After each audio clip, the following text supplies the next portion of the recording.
Хөрөлсөхийн засгийн газрын асуудал олонний анхаарлыг татсан хэвээр байна. Эсрэг талын 31 гишүүнээс сайдын суудалд санал болгосон зарим гишүүдийг сайдын суудалд тэнцэхгүй ашиг сонирхлын зөрчилтэй хэмээн буцаасан нь хөрөлсөг үнэхээр л бүх боломжоор маневр хийж байна хэмээн харж болохоор байна. Тайлбарлая. Яг одоогоор Ухнагийн хөрөлсөхөд улс төрийн эрх мэдэл дутагдж байна. Намынхан дүрмэнд бүлгийнхээ шийдвэрийг зөрчиж болохгүй хэмээн заасан байх тул одоогоор гаргасан бүх шийдвэр нь бүлгийнхээ шийдвэрийг зөрчсөн болж харагдах гээд байгаа юм. Гэтэл хэдхэн хоногийн дараа Монгол Ардын намын их хурлаар намын дарга томилно.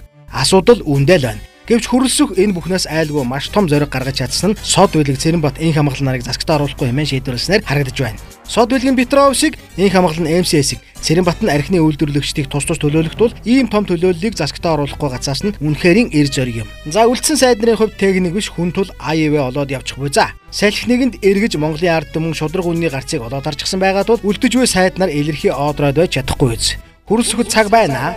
Олонний итгэлийг үүрэн гарч ирсэн хүн тийм ч амархан боцчихгүй нь ойлгомжтой. Тэр тусмаа хөрөлсөх шүү дээ.